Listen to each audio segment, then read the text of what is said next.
We just had the EU Divisional Cup finals, and whilst a lot of teams struggled, one team won in style. I'll talk about that. I also want to discuss the European pros that managed to outplace Peterbot and Clix on NA Central. Let's get straight into the video. So let's get straight into the Divisional Cup finals. It was a bit of a weird tournament. Don't get me wrong, it was good. A lot of the big pros qualified, the lobby was very stacked, but it felt like there was a lack of consistency all round. So many of the big duos underperformed. A lot of teams are struggling right now. It kind of feels like we're on the horizon of some big splits. One team that didn't struggle though was Shark and Teeny, who managed to win the tournament despite the fact they were contested at Supernova Academy. It was a pretty dominant performance from them. They didn't lose once off spawn. They managed to beat Kaito and Haijo every single game they were contested. I've said before that 2026 would be the year that Shark would establish himself as a top pro, but I don't think he's going to have to wait until then. I think he's doing it right now. I feel like the community perspective on Shark is going to shift pretty quickly. It feels like there's one portion of fans that think he's overrated because his achievements don't quite match his hype. On the other hand, you have people that think he's underrated because he's so mechanically good. I listened to Fantasia this week. They were doing their most overrated and underrated players, and Levin actually picked Shark as one of his most overrated players. Obviously there's no malice behind that. He still really rates Shark, but I do wonder if he'd still pick that after this result. It's not going to take many more performances like this from Shark until people start to perceive him as a top level pro. Let's not forget about Teeny as well. He kind of struggled this year a bit. Trio's not really proving to be his game mode, but after Globals, since Duos has come back, he's been brilliant. As I keep on saying, Shark and Teeny gives me the same vibes as Chap and Teeny, and there's a chance they could go on to be even better. Right now these guys are playing some incredible Fortnite. They look great off spawn, they're good in the mid game, they're great in the late game, they won a match during the tournament. These guys are the team to beat. In second place we had Ping and Kiro, a great placement for only their second Divisional Cup together. I was super impressed when they finished 4th last week, and they've managed to build on that with this second place. They had the opportunity to win. Shark and Teeny died relatively early on in game 6. Unfortunately they couldn't quite capitalise on it, but listen, second place is great. I've been saying for so long about how Ping is underrated, how he felt like the forgotten man in EU when he couldn't get a duo, and it feels like since he's been playing with Kiro, he's just been going from strength to strength. And to give credit to Kiro as well, it's a similar situation to Teeny where he's not had a great 2025, but we all know there's a great player in there, and we're starting to see that now. In third place we had Moneymaker and Fanayan, not a team that I expected to see this high up the leaderboard, so credit to them. For me, this is a team that doesn't get the respect it deserves. We'll see if they can qualify next week and prove that this wasn't just a one-off placement. In 4th place we have Acer and Podesai, a team that's been looking great since they formed.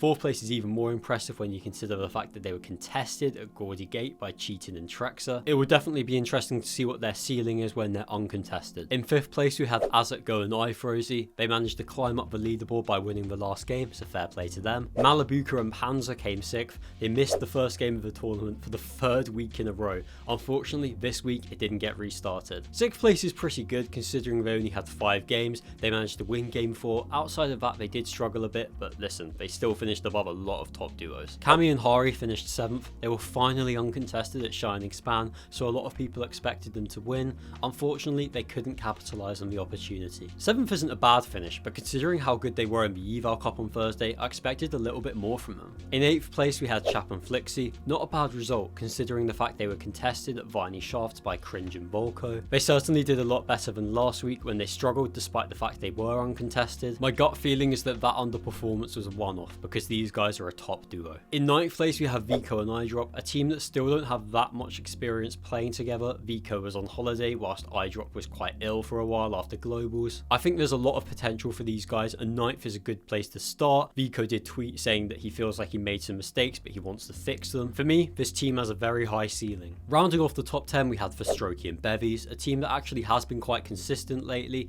Yes, you can point to the fact that there's been a lot of south zones. They obviously land near the south of the map, so maybe that's why they've been doing well, but I still think you have to give them a lot of credit. Going into game 6 they were in 4th place. Unfortunately they died early, so 10th was the best they can manage, but well done to them. Now that we've got the top 10 out of the way, we can discuss some of the other teams. In 11th place we had Veno and Chino. I actually did pick these guys out to win the tournament. I do predictions for every set lobby finals over on my Twitter if you want to get involved with that. 11th place isn't the worst finish in the world, but with Uncon Utopia City and knowing the quality of Veno and Chino, I would have expected them to do a lot more. Akira and Karama managed to come 12th. They've been good this season. They look good at times in this tournament as well. Unfortunately they just weren't quite consistent enough to make it into the top 10. Swizzy and Vanya came 14th. They actually started the tournament quite well, but then in the last 3 games they didn't make the top 30 once. I know it's the the off season, and I know their POI has been changed a bunch too, but I still feel like we need to see more from Vanya and Swizzy.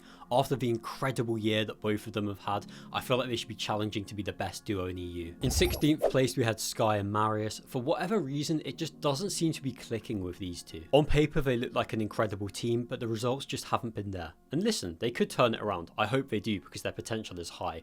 But I wouldn't be surprised if we see Sky and Scroll return as a duo. That's not confirmed at all, by the way, I'm just speculating, but I feel like Sky and Scroll would be the better team because of the incredible chemistry they have together. And if Sky and Scroll did reunite, then that would leave Mr. Savage looking for a duo, so we'd have to see how that played out. In 20th place we had Pixie and Wox, and honestly I think I've seen enough from this team. I think it's time that they split. We're talking about two incredible players here, and I feel like they're kind of holding each other back a bit. With that being said, I'm not too sure what their options would be. Maybe there's a world in which Wox runs it back with Ping. I know Ping's doing well with Kiro, but if the opportunity to play with Wox came back, then he might take it. All I know is that from the performances I've seen, I just don't think Pixie and Wox are the right fit. In 29th we had Yanis and Rax, and this is the first low placement in what has been a great season for them so far. With uncontested Dreamy Domain, I did think they'd do better, but listen, this is the first time they've stumbled as a duo, so we'll have to see if they can bounce back next week. In 34th we had Mongrel and Mixon. I don't think we're going to be seeing this duo again, not least because I'm not sure it was ever a real team to begin with, because obviously Convex on holiday and otherwise he would have been playing with Mixon. They did well to qualify for finals in their first time playing together. Unfortunately they just couldn't make it happen on the day. In 47th place we had Seti and Demus. I have no idea how these guys managed to finish so low, because they were looking decent up until now. I do wonder if this is the end of the line for this team, with Pix and Yapko both looking for duos. Maybe we'll see some splits. Obviously I'm aware that Pix already played with Demus and Seti already played with Yapko, and it didn't work before, but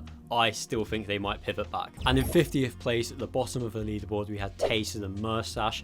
They just never really got going. They missed the first game because of Tayson's PC issues, and then in the one game they did play they had a game crash, and after that they just gave up. I'm not saying these guys are a bad team. I really like Tayson and I really like Moustache. I just don't think they're going to stick. I'm convinced they're going to split, and I think that could happen sooner rather than later. We can see that the leaderboard is reflected in the elimination stats, with the top two having broken away from the rest.